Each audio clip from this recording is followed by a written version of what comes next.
지기 어려운 위치에 있다는 거 기억하셔야 돼요. 지금 이 권역이 들어와 있잖아요.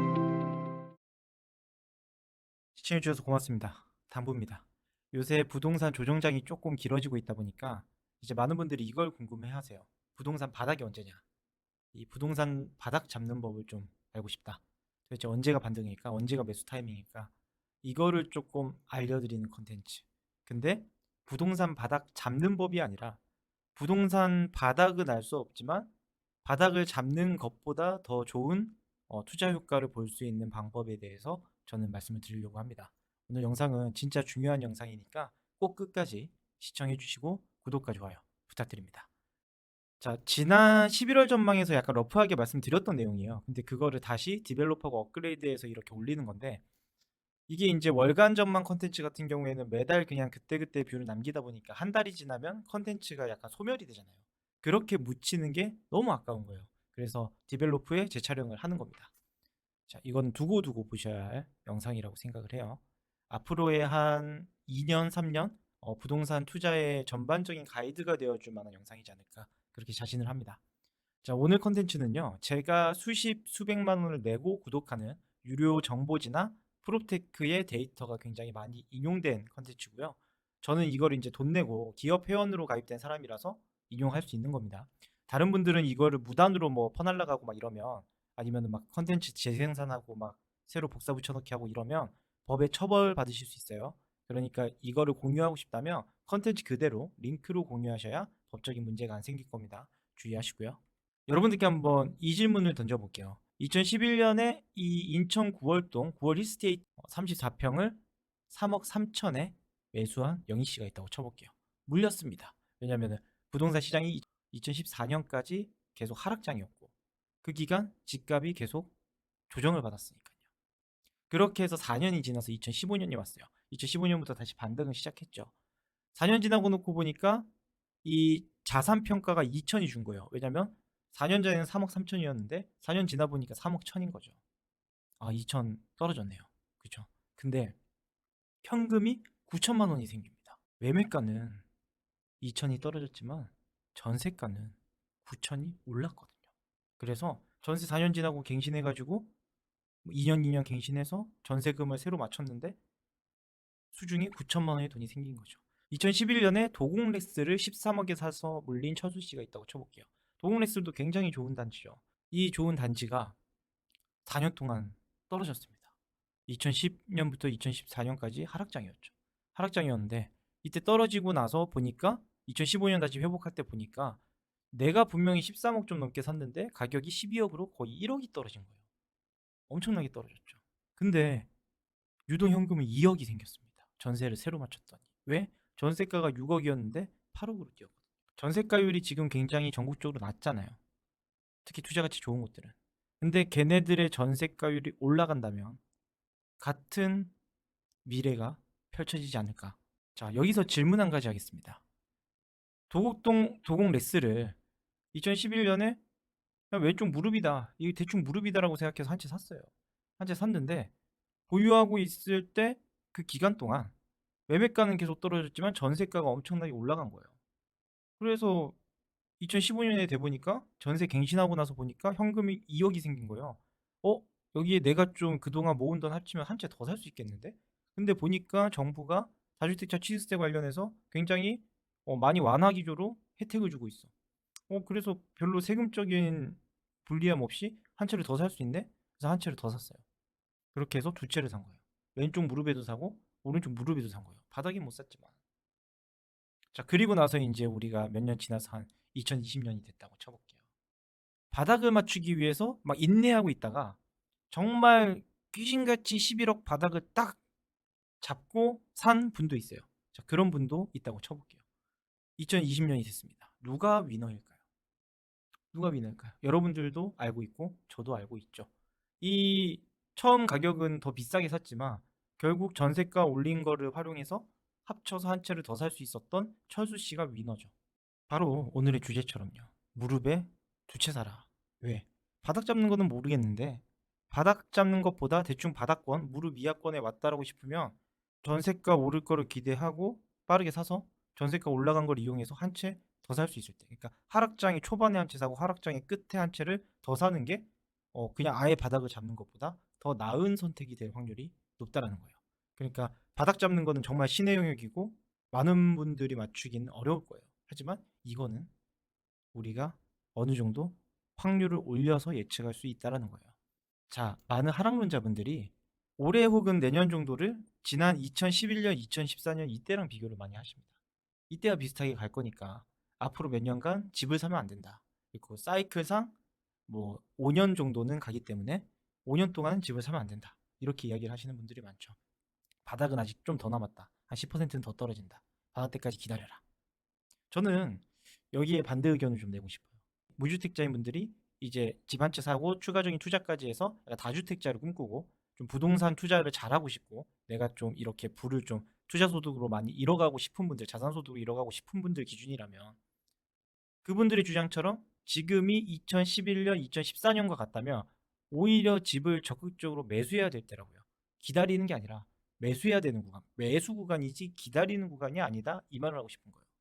그럼 이렇게 또 말씀하실 수 있어요. 아직 바닥이 아니잖아요. 바닥까지 기다려 봐야죠. 그래요. 바닥을 잡으실 수 있다면 이 영상을 보실 필요가 없습니다. 가능하시면 제 채널 구독 해지하시고요. 이 컨텐츠도 보실 필요가 없어요.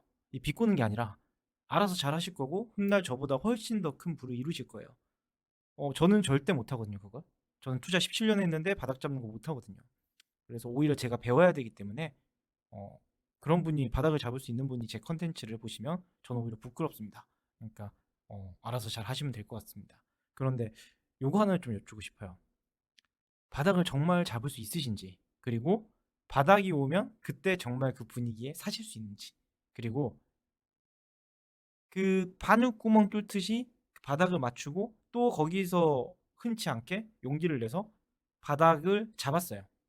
근데 지나고 보면 오히려 그때 그렇게 바닥을 잡는 것보다 먼저 움직인 철수 씨처럼 결과론적으로는 더 이쪽이 메리트가 있을 수도 있거든요. 그러니까 저는 이걸 말씀드리고 싶은 거예요. 바닥을 맞출 수는 없지만 무릎 아래권, 지금 충분히 무릎 아래권으로 온 거는 많은 분들이 공감을 하실 거예요. 그 무릎 아래권에서 이기는 투자 방법을 터득하고 응용하는 게 바닥을 잡는 것보다 훨씬 더 이길 확률이 높다라는 걸 말씀드리는 거예요. 이렇게 무릎에 두 채를 사는 거죠. 오늘은 이를 알려드리는 컨텐츠입니다. 자, 그럼 시장을 한번 볼게요. 자, 이게 매도 우위 차트고 요 파란색 선이 매수 우위 차트입니다. 자, 매도 우위는 이게 이제 막 오해하실 수 있을까 봐 말씀드리자면 매도자 우위 시장이라는 뜻이 아니라 매도 심리가 강하다는 뜻입니다. 그러니까 시장에 팔려는 사람이 심리가 많다. 자, 그리고 이 매수 우위는요. 매수자 우위 시장이 아니라 매수 심리가 강하다는 뜻입니다. 시장에 이제 살려는 사람이 많다. 지금은 살려는 사람이 적고 팔려는 사람이 굉장히 많죠. 그리고 지금 이 현재 매도 심리는 75, 지금 현재 공포 장세로 진입한 상황입니다. 지난 2011년에 2011년 하반기에 크로스가 난 이후로 지금 현재 1년 2개월째 꽤 긴 기간 조정 장세가 펼쳐지고 있는 게 지금 현재입니다.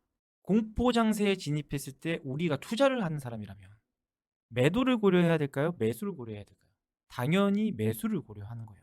왜? 우리 이제 가장 중요한 투자 격언 중에 여기 있잖아요. 공포에 사서 환희에 팔아라. 이게 투자의 심리가 부동산과 주식과 별반 다를 게 없어요. 그냥 그게 빠르게 변하냐, 느리게 변하냐의 차이일 뿐이죠. 저는 이 격언을 굉장히 신뢰하게 됐어요. 17년 동안 투자를 하면서 이게 참 승률이 높았거든요.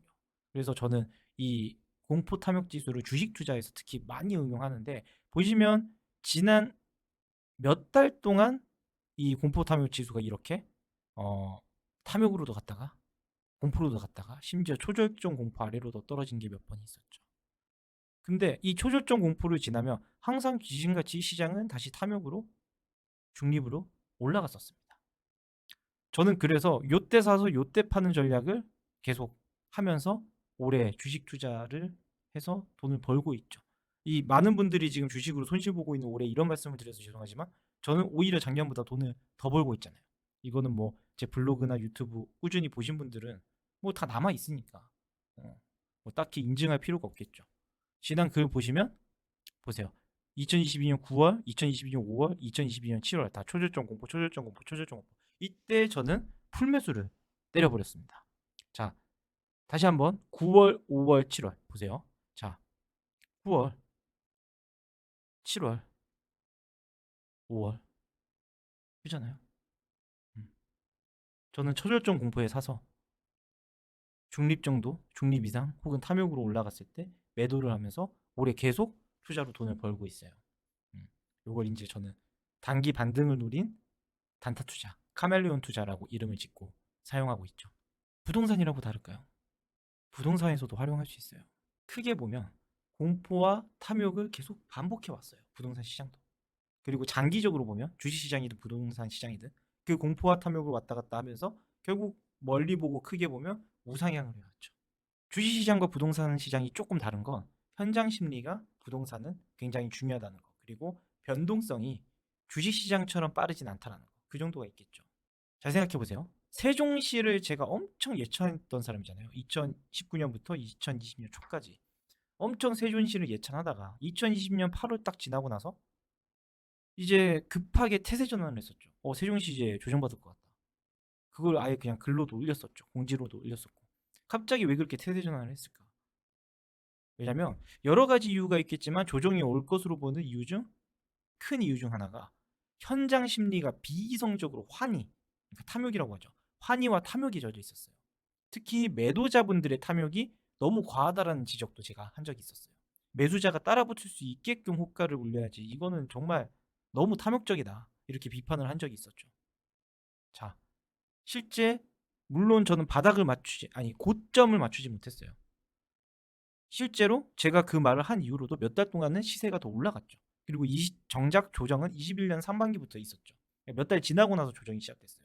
저는 바닥도 못 잡고 꼭지도 못 잡습니다.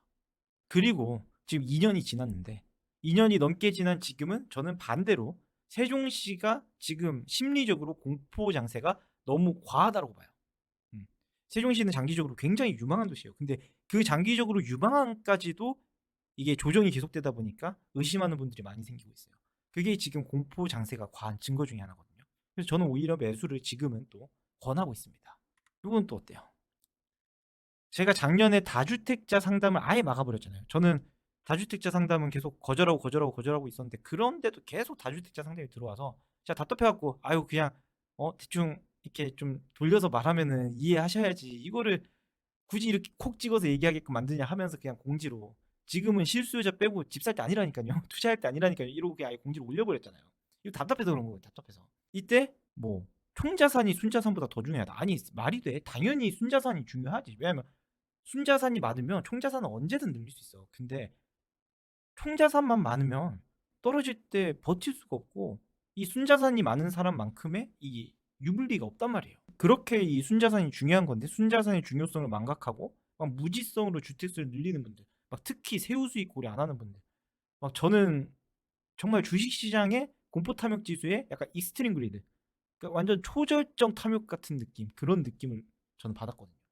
음. 그것도 되게 중요한 지표 중에 하나였습니다.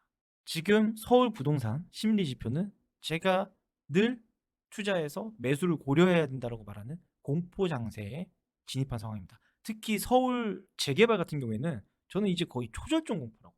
왜냐면 지금 뭐 둔촌주공 이슈나 원자재값 상승, 분양가 상승 때문에 뭐 사업성 나오냐, 규제 어떻게 풀리냐 안 풀리냐, 그리고 인플레이션 때문에 특히 금리가 올라간 것 때문에 사실 재개발은 투자 성향이 강하다 보니까 그런 것들도 바로바로 타격을 입어버리고 뭐 여러 가지 이슈 때문에 지금 진짜 초절정 공포까지 왔다고 하거든요. 진짜 너무 싼 금매가 많아요. 지금 서울 재개발 중에. 어쨌든 이런 상황이에요. 이런 상황에서는 매수를 적극적으로 고려하는 게 맞습니다. 저는 이 매도 우위 지수가 75가 넘어가면 공포, 그리고 매도 우위 지수가 100까지 거의 근접하면 초절정 공포로 봅니다. 이제 완연한 공포 장세고요. 이러한 공포 장세에서는 입지 좋고 상품성 좋은 부동산일 경우 장기적인 안목으로 보시고 파는 선택보다는 사는 선택을 하시는 게 유리합니다. 그거 늘 기억하세요. 지금은 오히려 팔 때가 아니라 살 때다. 요거를 기억하셨으면 좋겠습니다. 자, 가까이에서 보면 비극이겠지만 멀리서 보면 희극이 될 수 있는 시장입니다. 그리고 가까이서 보면 위기겠지만 멀리서 보면 기회가 된다는 뜻이기도 합니다.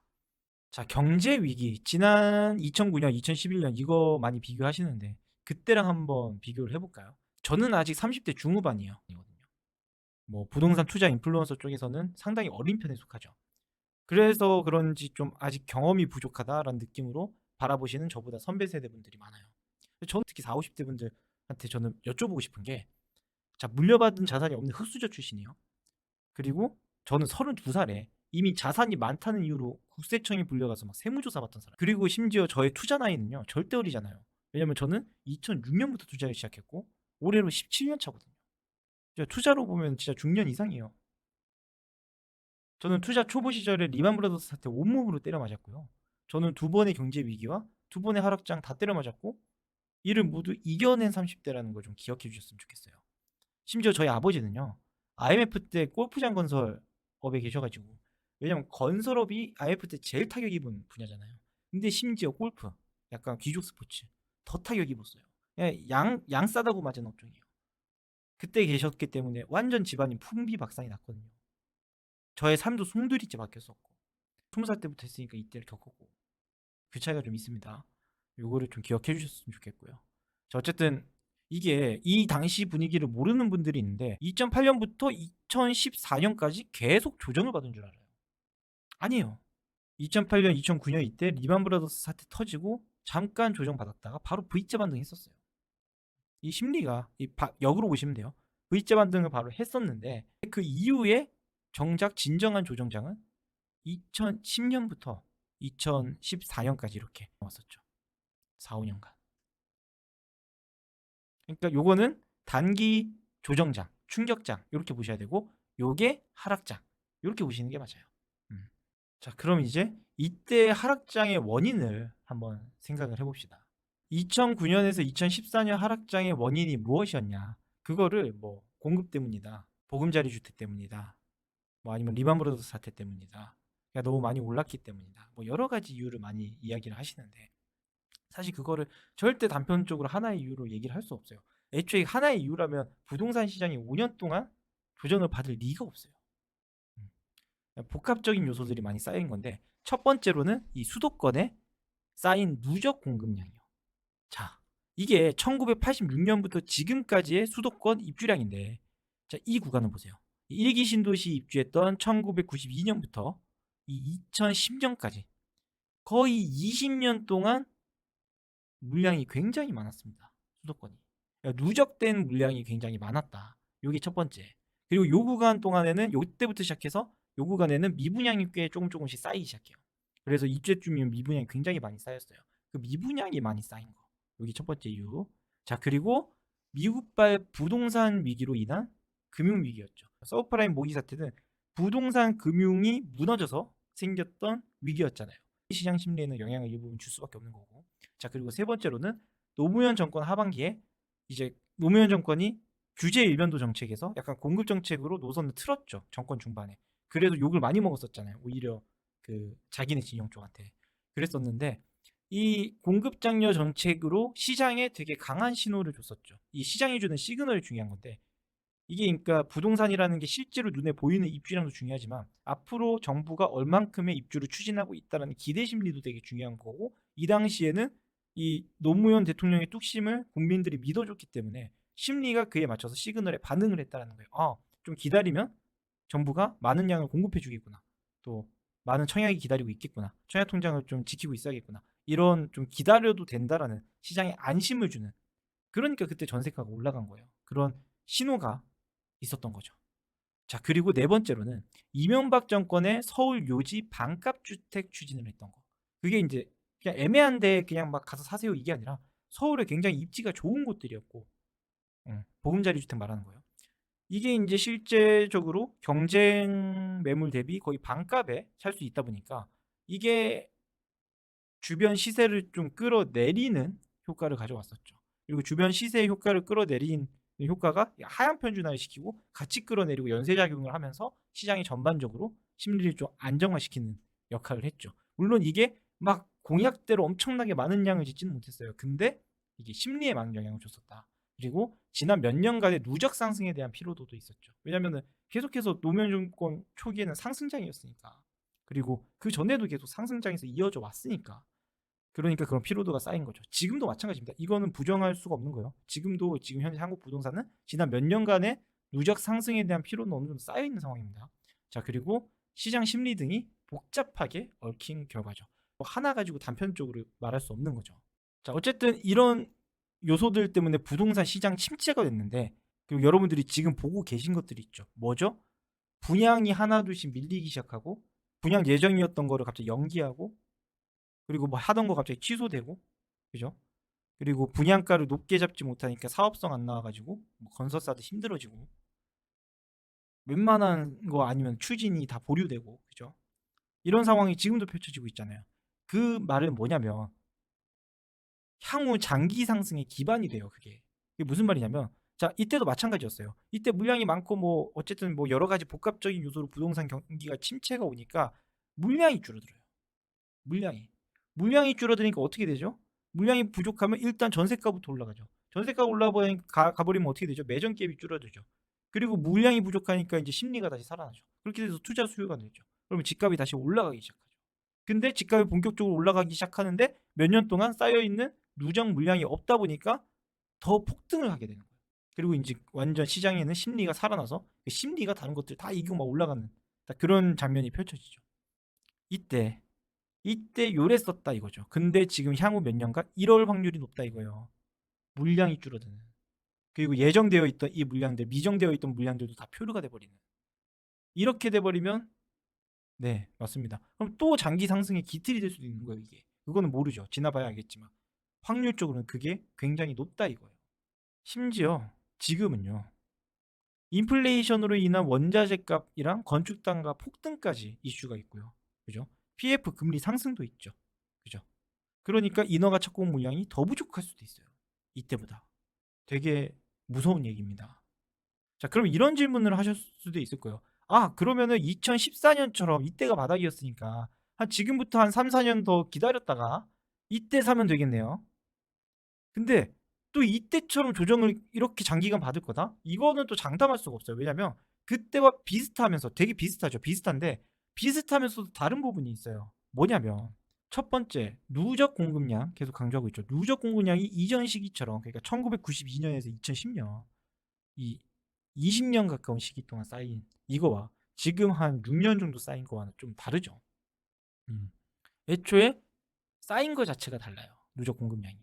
그리고 수도권 미분양이 적어요. 그래서 2009년, 2010년 이때 미분양과 지금의 미분양 숫자를 비교해 보시면 돼요.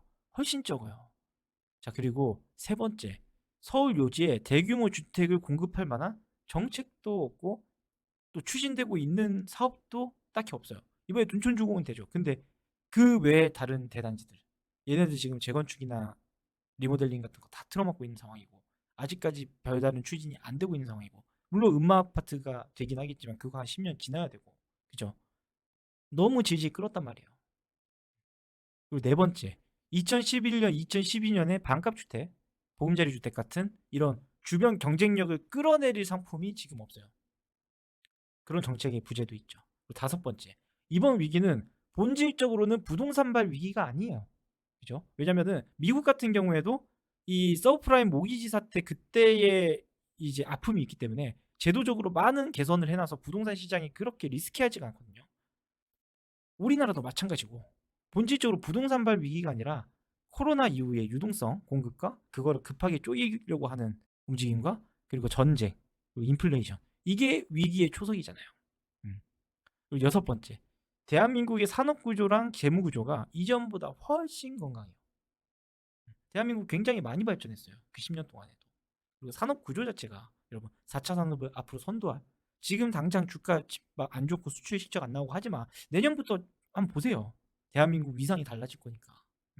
다시 경기가 살아나기 시작하면 대한민국 위상 달라질 겁니다. 한번 보세요. 달러 다시 안정화되고 나면 한번 대한민국 수출 얼마나 뽑아내는지, 무역 수지 흑자가 얼마나 나는지 한 내년 하반기 아니면 내후년 상반기 그쯤 되면은 눈에 보일 거라고 생각을 합니다. 자, 그리고 일곱 번째, 이미 대출 관련해서는 LTV DTI 규제 등으로 가계부채 관리가 잘 되어 있어요. 뭐 가계부채 폭탄 이러는데, 아니 여러분 잘 생각해봐요. 최근에 집 살 때 대출을 폭탄으로 받아서 산 사람이 있나?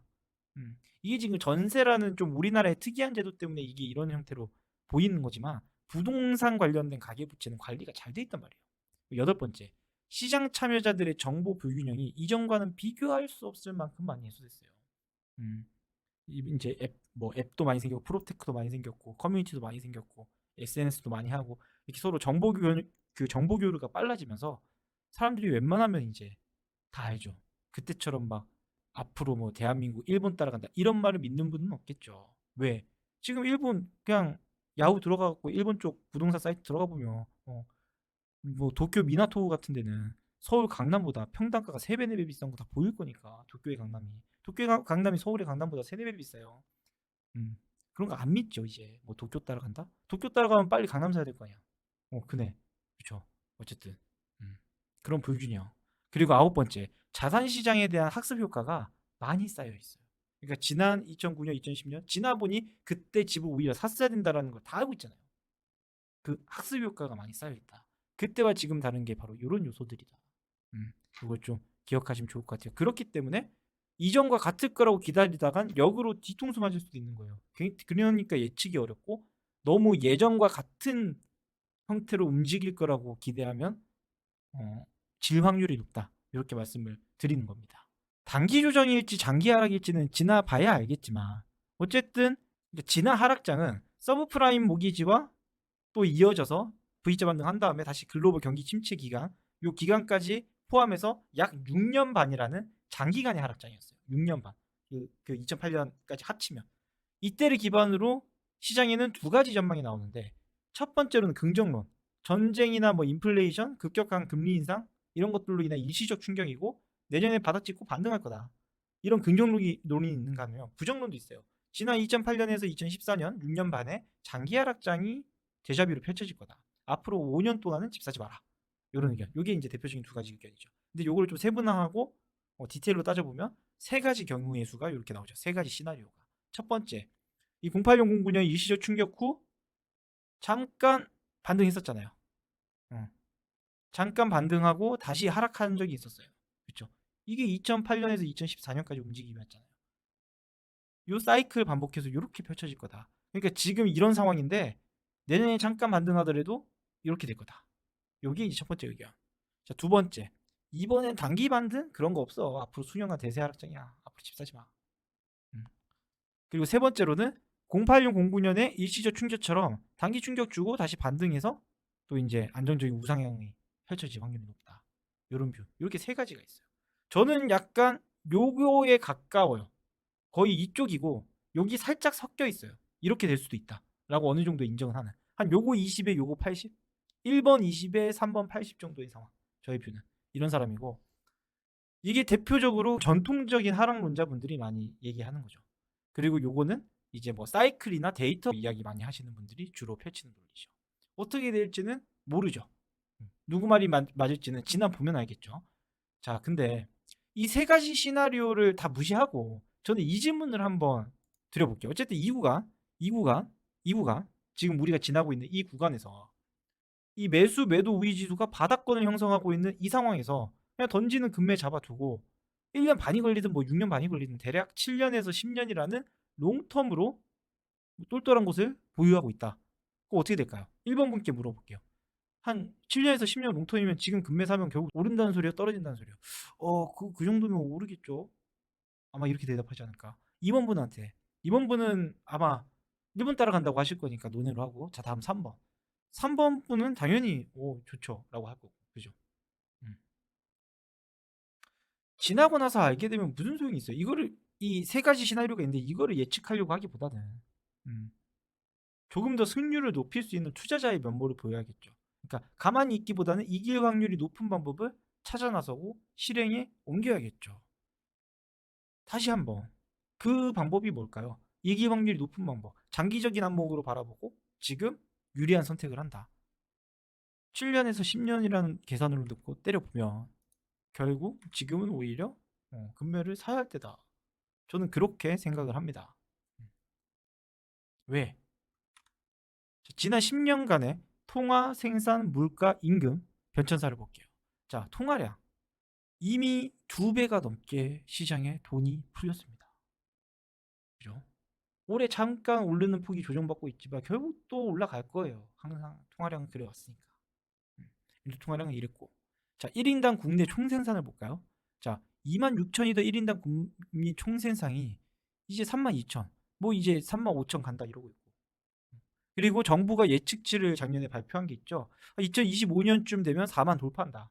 한 2025년인가 2026년인가 어쨌든 4만 돌파한다. 그러면 이제 10년의 롱터로 보자고. 그때 되면 이제 막 5만 가네 만에 막 이러고 있을 거 아니야. 그죠? 특히 이 총생산이 올라간 선진국에서 서울 같은 도시들은 올라야 정상이 아닐까. 자, 생활요금 변천사. 자, 2010년에 짜장면 값이 3,900원이었대. 평균이. 근데 2022년에 5,700원. 5,700원 맞아? 내가 봤을 때 훨씬 비싼 것 같아. 어쨌든 이거 기준으로도 그죠? 거의 한 1.8배, 1.7배 올랐는데. 그럼 10년 뒤에는 어떨까? 잘 생각해봐요. 만 원 바라보겠죠. 이미 좀 물가 비싼 데는 만 원 넘었잖아요. 그죠? 자, 그리고 최저임금을 볼게요. 최저임금 같은 경우에는 지금 이미 2배가 넘게 올랐어요. 우리나라 굉장한 나라네. 오히려 임금을 더 이런 경제 성장이나 통화 공급량보다 더 올려줬으니까. 그 대표적인 영향이 요때 이 소득주도 성장 때. 요거 때문에 아마 더 평균치가 올라갔을 거예요. 어쨌든 2배가 넘게 올랐어요. 10년 뒤에 어떨까? 자, 임금 오르고 국내 총생산 오르고 통화량 오르고 요금 다 오르고 짜장면값 오르고 다 올랐는데 집값만 떨어질 거라고 생각하는 것 자체가 말이 안 되는 거야. 음. 지금 또 한 조정장 1년 되다 보니까 또 우상향론을 이제 또 약간 비꼬는 사람들이 있는데 우상향은 늘 맞는 말이에요. 자산시장 우상향은 당연한 거예요. 지금 잠깐 깔짝 하락한다고 그 인류의 수백 년간의 역사가 말해주는 그 장기 우상향을 부정하지 마세요. 장기 우상향은 당연한 거예요. 또 한 몇 년 지나봐. 또 그러고 있을 거야. 결국 이렇게 조정받을 때 샀어야 된다. 이 얘기를 또 할 거라고. 자, 지금 우리는 굉장한 기회의 장을 지나고 있는 걸 수도 있는 거예요. 자, 그럼 2009년으로 다시 한번 돌아가 볼게요. 2009년에 사실 거예요? 2014년에 사실 거예요? 여러분이 만약에 과거로 돌아갈 수 있다면. 그러니까 이때 살 거야, 이때 살 거야, 이때 살 거야, 이때 살 거야, 이때 살 거야. 아니 그냥 약간 나 같으면은 2009년이든 2014년이든 모르겠으니까 어쨌든 아무 때나 그냥 나 던져줘. 나 아무 때나 그냥 떨궈줘. 이러지 않을까? 왜? 언제든 가서 살 거 아니야. 여러분이 지금 과거로 타임머신 타고 돌아가면 그게 2009년이든 2012년이든 2014년이든 상관없이 바로 매수부터 하지 않을까? 이번 조정장이 이 왼쪽 무릎으로 끝났지. 리만 브러더스 사태 이후에 잠깐 V자 반등했던 이 왼쪽 무릎 요걸로 끝났지. 아니면은 한 5, 6년 정도 더 가서 여기서 끝났지. 요게 상승론자의 표고. 그러니까 리만 브러더스 사태처럼 약간 외부 충격으로 단기 조정을 받고 이제 다시 올라갈 거다. 이게 상승론자의 표고. 아니다. 이때랑 똑같이 단기 충격 반등하는 척 하다가 다시 진정한 바닥은 몇 년 더 갈 거다. 그래서 결국 이때가 이제 오른쪽 무릎이 올 거다. 요 두 가지가 뭐가 맞을지 모르죠. 요렇게 끝날 수도 있고 진짜 요렇게까지 갈 수도 있어요. 대자비로. 음. 근데 아니 아까도 말했잖아. 약간 우리가 좀 나무보다는 숲을 보는 자세로 투자자의 자세로 좀 넓게 보자고. 넓게. 자, 넓게 본 상황에서 보면 그래 대충 이 구간은 바닥권. 공포장 반대말로 위기 반대말로 기회 다른 말로 바닥권. 대충 이 구간은 받았고 근데 지금 그 심리지수 기준으로 왔어요 안 왔어요? 왔잖아요. 이렇게 될 수도 있으면 이렇게 만약에 될 거면 지금 이게 진짜 바닥일 거고 찐바닥이었을 거고 만약에 이렇게 된다고 치면 이렇게 된다고 치면 찐바닥은 놓치고 살짝 더 내가 생각보다 떨어지긴 하겠지만 대충 무릎 아래였을 거고 무릎 아래든 찐바닥이든 어쨌든 장기적으로 보면 돈을 버는 구간이다. 저는 이렇게 말씀을 드리고 싶어요. 왜 이거를 맞추려고 하죠? 이건 맞추기 어려워요. 지나봐야 한다니까. 그냥 롱텀으로 보면 맞추기가 너무 쉬워. 지금 사면 어쨌든 돈을 버는 구간. 이해가 되죠? 이렇게 기억하면 좀 좋을 것 같아요. 자, 그런데 여기서 이제 한 가지. 요 기간에 전세가는 먼저 반등할 겁니다. 내년에 금리 피벗이 예고되고 있고, 서울 입주 물량 부족이 예고되고 있고, 향후 착공 물량 부족도 예견되고 있고, 현재 분양하려던 것도 취소하고 뒤로 미루는 것도 제가 아까 보여드렸잖아요. 앞으로 몇 년간 기존 예정 물량보다 더 줄어들 확률이 높아진 상황이에요. 그러면 어떻게 되죠? 전세는 금리와 입주량의 영향을 매매보다 훨씬 더 크고 직관적으로 받는 쪽이기 때문에 그냥 바로 전세가는 반등하기 시작해요. 우리는 이 점을 주목해야 돼요. 그러니까 이때 매매가가 이때가 바닥일지 이때가 바닥일지는 알 수 없지만 어쨌든 전세가는 이제 내년부터는 금리가 안정화 피벗되기 시작하면 내년부터는 전세가가 바닥찍고 반등할 확률이 훨씬 높다라는 걸 기억해야 돼요. 자, 그러면 우리는 어디에 베팅? 투자자가 주목해야 될 건 매매가가 아니라 전세가입니다. 전세가. 매매가보다 불확실성이 덜한 전세가에 베팅하는 게 더 유리해요. 왜? 전세가는 맞추기가 쉽거든요. 올해 초에 많은 전문가분들이 이 계약갱신 청구권이 만료되는 22년 하반기에 이 많은 임차인의 이주 수요가 발생할 거기 때문에 계약갱신 청구권 만료되는 임차인들이 막 시장에 쏟아져 나와서 그 수요 때문에 전세가가 폭등할 거고 매매가를 밀어 올릴 거다. 막 이런 주장을 펼치는 상승론자분들이 많았잖아요. 저는 그런 분들 되게 비판을 많이 했었고 실제로 이 영상도 남겼었는데 아니 시장에는 계약갱신권 청구 만료되는 임차인도 있지만 계약갱신 청구권 만료되는 임대인도 있다. 왜 임차인만 있다고 자기 기준으로 생각을 하냐. 임대인도 있는데 그러면 임차인도 많고 임대인도 많으면 또이또이네. 그래서 오히려 작년 고점보다 저는 조정받을 거라 본다. 조금 떨어질 거라고 본다. 저는 이런 전망을 드렸었거든요. 실제로 시장은 제 말대로 갔고 급격한 금리 상승의 영향으로 이 수요가 월세로 몰린 것도 있고 또 전세가 역시 하락세가 강해지고 있는 거죠. 저는 이제 내년 금리 피벗과 함께 전세가가 반등할 거라고 보고 있어요. 왜? 전세가만 반등하는 게 문제가 아니라 입주량 자체가 부족해지고 무엇보다 이 향후 예정된 인허가 물량도 계속 적어지고 있기 때문에 전세가는 꽤 긴 기간 우상향할 수도 있겠다. 저는 이렇게 보고 있거든요. 음. 자, 전세 대출 금리 안정화도 될 거예요. 피벗이 되면. 그럼 그거와 함께 월세를 사는 것보다 전세 대출 이자를 내는 게 합리적이라는 판단이 나오면 월세로 전환된 수요들은 다시 또 전세 대출 받아서 전세로 전환이 될 거예요. 그럼 다시 전세가 상승세로 돌아가겠죠. 왜냐하면 월세 거래량이 굉장히 많이 늘었었는데 인간은 누구나 합리적으로 소비를 하고 싶어 하니까 야 전세 대출 받아서 전세 대출 이자 내는 게 내가 지금 월세 내는 것보다 한 10만 원 싼 그럼 전세 수요가 폭증하겠지. 그럼 전세가는 당연히 올라갈 수밖에 없어. 음. 실제로 이때도 한번 보세요. 실제 서울시 아파트 가격이 조정받았던 이 기간 동안 오히려 전세 가격 지수는 상승하는 모습을 보였어요. 보세요. 전세가는 큰 상승, 매매가는 약간 하락. 이 시나리오를 보면 이렇게 생각할 수 있어요. 전세가가 올라간다. 자, 봐봐. 2010년에 대충 왼쪽 무릎이네. 이때 매매가 샀어. 샀는데 한 10% 정도 물렸어. 그래, 물릴 수 있어. 물렸다고 쳐. 근데 전세가가 20% 넘게 올랐네? 그럼 현금 유동성이 마련됐잖아, 이때. 왜? 아니, 4년 지났으니까 4년 동안 계약갱신 조건 쓰더라도 이제 전세입자를 새로 받을 수 있잖아. 매매가는 10% 올랐다? 전세가는 20, 30% 올랐다? 오히려 수준이 현금이 오히려 생길 건데? 그럼 그 현금을 한 채를 더 사는 거야. 오른쪽 무릎이겠네. 왼쪽 무릎에 한 채, 오른쪽 무릎에 한 채. 그럼 이 사람은 2017년에 행복했을까, 불행했을까? 아니, 겁나 행복했겠죠. 그렇게 하시라는 거예요. 지금 그게 왔잖아. 그게 지금 왔잖아. 왔잖아. 그러니까 왼쪽 무릎에도 사고 오른쪽 무릎에도 사라고. 그래서 행복하시라고. 아니, 왼쪽 무릎 있지 오른쪽 무릎까지 갈지는 모르겠지만 그냥 왼쪽 무릎에 하나 사고 오르면 좋고 안 오르면 그냥 좀 버텼다가 오른쪽 무릎에도 하나 더 사면 그럼 더 좋고 이때. 뭘로 가든 이길 확률이 훨씬 높다. 이렇게 말씀을 드리고 싶은 거예요. 굳이 바닥만 잡으려고 할 필요가 없다 이거예요. 바로 오늘의 키포인트가 바로 이겁니다. 왼쪽 무릎에 사고 오른쪽 무릎에도 사라. 자, 아까 시나리오를 기억해 보세요. 자, 첫 번째 시나리오처럼 잠깐 반등하는 척 하다가 이때 이제 다시 잠깐 반등하는 척 하다가 다시 하락 행보장이 길어졌어. 그렇게 되면 어차피 전세가는 올라갈 거니까 그거 활용해서 이때 마련한 현금 유동성으로 한 채를 더 사. 더 싼 가격에 사. 그럼 두 채 되네. 그런 다음에 이때 엑시트를 한다고 쳐. 행복하겠네. 그죠? 두 번째 시나리오 또 마찬가지. 두 번째 시나리오는 이런 분들이죠. 오히려 더 안 좋게 보는 분들.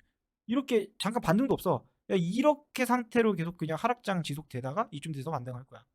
어쨌든 그러면은 무릎은 여기 거고 여기서 하나 사서 장기 물리는 거 똑같지? 물리는 거 똑같다가 이때 반등하면 전세가 올랐으니까 한 채 더 사고 다시 또 이때 누리면 되겠네. 똑같네. 자, 그리고 시나리오 세 번째. 오히려 자 조정을 받고 다시 V자 반등으로 해서 상승장으로 쭉 가. 긍정론자 분들이 말하는 것처럼. 그렇게 되면은 내가 바닥권 잡은 거니까 잘한 거네. 그럼 끝이야. 오히려 근데 아쉬울 수 있어. 이때 결과적으로 놓고 보면 오히려 조정이 길었던 시나리오, 왼쪽 무릎 오른쪽 무릎 다 생기는 시나리오가 이때 나의 자산은 더 크게 만들어줄 확률이 높거든요. 그냥 한쪽 무릎만 잡는 것보다. 그죠? 오히려 아쉬워해야 돼. 이게 바로 투자자의 마인드인 거예요. 어떤 시나리오가 펼쳐질지는 알 수 없어요. 근데 전세가는 유지 혹은 상승할 가능성이 훨씬 높은 상황이면 부정할 수 없고, 또 지난 역사에서도 말해주고 있어요. 이를 이용하면 되는 거예요. 자, 이 방송을 보시는 여러분들은 한 내년 3만기쯤으로 예상돼요. 왼쪽 무릎에 사고, 오른쪽 무릎 만약에 오면 사시고, 안 오면 그냥 그 상승분 누리세요. 저는 그러셨으면 좋겠고요. 지기 어려운 위치에 있다는 거 기억하셔야 돼요. 지금 이 권역에 들어와 있잖아요. 이 권역에, 바닥권에. 지기 어려워요, 장기적으로 보면. 그걸 꼭 기억하셔야 됩니다. 자, 그럼 이제 어떤 집을 사야 되냐? 어떤 집을? 자, 실수요가 받쳐줄 똘똘한 집에 집중하는 게 맞아요. 현금 여력이 부족한 분들은. 자, 현금 여력이 부족한 분들은 이제 5가지 제가 중요하게 보셔야 될 거를 짚어드릴게요. 첫 번째, 추세상으로 인구, 가구, 일자리가 꾸준히 증가하고 있고 증가할 지역. 그리고 두 번째로는 부동산 5대 요소, 직장, 학군, 그리고 생활 환경, 그리고 인프라, 그리고 프리미엄 요소들, 이런 것들, 그리고 교통 뭐 이런 것들, 이런 요소들을 3개 이상 충족하는지. 그거는 제 이제 상단에 링크 달아드릴게요. 제 부동산 무료 강의 들으시면 이거는 정말 어렵지 않게 찾을 수 있어요. 네, 그거 한번 들어보시고. 자, 그리고 세 번째, 해당 지역 최소 중위권 이상 급지인지. 왜냐하면 중위권 이상이어야 수요가 계속 있다는 뜻이거든요. 그러니까 해당의 급지를 쫙 나눠, 해당 지역의 급지를. 그래서 1티어에서 10티어까지 있다고 쳐. 최소 5티어 정도는 되는데 이상이어야 수요가 계속 있는 곳이거든. 중위권 이상의 급지인지, 그리고 그 단지 자체의 상품성 자체도 중위권 이상인지, 이런 거. 뭐 브랜드인지, 역세권인지, 대단지인지, 초등학교 품고 있는지, 뭐 평지인지, 뭐 이런 것들, 이런 요소들이 있잖아요. 상품성이라고 하는데 그런 것도 잘 따져보고. 만약에 신축이 아닐 경우에는 지분율이 좋은지 이런 것도 찾아보고. 자, 그리고 네 번째, 향후 입주량 감소로 전세가가 상승할 곳, 즉 전세가율이 상승할 곳인데, 이거는 잘 생각해봐요. 지금 입주량 많아서 전세가가 겁나 낮아. 근데 장기적으로 앞으로 이게 엄청 증가할 지역이라서 입주량이 끝났다. 그러면 전세가가 엄청 크게 올라갈 거든. 얘네들은 오히려 다른 데보다 전세가율 상승이 더 높을 수 있거든요. 특히 대표적인 데가 세종시 같은 데, 지금 세종시가 전세가율 겁나 낮잖아요. 근데 오류세가 공급 끝나고 세종시 정부청사 그 프로젝트 다 끝나고, 그리고 그 연기연서 이제 일자리 들어오기 시작하고 서울 세종 고속도로 뚫리면 일자리 많이 늘면 전세가율이 진짜 크게 오를 수도 있어요. 전세가율이 워낙에 낮기 때문에. 그러니까 지금 세종시는 전세가율이 50%까지만 올라도 엄청나게 올라가는 거거든. 그럼 지금 투자하신 분들 진짜 50%까지만 올라도 현금 굉장히 많이 매수해요. 그걸 기억하란 말이에요. 그리고 다섯 번째, 최근 조정으로 임금 분양가 대비 가격 메리트가 생긴 거. 그러니까 기축인데 금매로 잘 사면 주변에 새 신축거보다 더 싼 가격에 살 수 있다. 근데 심지어 그게 로얄 메모리다. 로얄 동호수를 더 싼 가격에 살 수 있다. 막 이런 거. 지금 이런 데가 많잖아요. 이런 것들을 잘 위 5가지 조건을 충족하는 거. 대표적인 데가 잠실 같은 데고. 그죠? 자, 다음.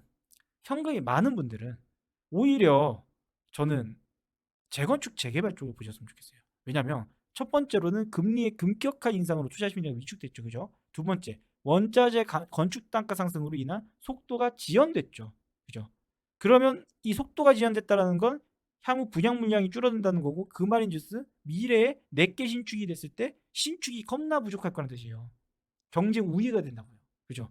그리고 세 번째, 둔촌주공 사태 등의 심리적 위축도 지금 있죠. 그러니까 삼중고를 겪고 있잖아요.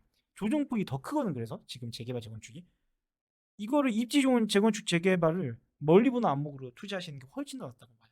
현금이 많으신 분들은. 결국 이 지금을 보지 않고 미래를 본다면 금리는 다시 피벗할 거고요. 물가는 안정화될 거고요. 리스크를 이겨낸 신축 단지들의 등장에 심리적 위축도 해소가 될 거예요. 그러면 사장님 거 물건은 굉장히 좋겠죠. 이걸 꼭 기억하셨으면 좋겠습니다. 자, 여러분, 위기이자 기회인 시기입니다. 비극이자 희극인 시기입니다. 진정한 부는 이 시기에 결정이 돼요. 기억하세요. 멀리 보면요, 늘 세상은 긍정적인 사람, 위기 속에서도 기회를 찾는, 지금 오늘 컨텐츠 같은 그런 사람의 편이었다는 걸 꼭 기억하셨으면 좋겠어요. 이번엔 다르다? 이번엔 다를 수도 있어요. 근데 투자에서 가장 조심해야 하는 말이 이번엔 다르다인 거 아시죠? 어쨌든 이번엔 정말로 다를 수 있겠지만 지난 역사를 보면 이번에도 같을 확률이 훨씬 높아요. 이번엔 다를 수 있다라는 말 자체가 그동안은 안 달랐다는 뜻이잖아요. 그죠? 그러니까 이번에도 같을 확률이 훨씬 높아요. 정답은 알 수 없어요. 정말로 이럴 수도 있어요. 하지만 우리가 투자를 할 때 확률에 베팅하는 거, 이길 확률을 높여가는 거라는 걸 기억하고 있다면 정답률이 어디가 높을지를 생각해 보시면 답이 나오실 거라 봅니다. 긴 영상 시청해 주셔서 고맙습니다. 영상이 좋았으면 구독과 좋아요 부탁드립니다. 당신의 부를 위한 담부였습니다. 담부님은 뭘 준비하고 계신가요? 이거 궁금하실 것 같아서. 음, 다음 시간에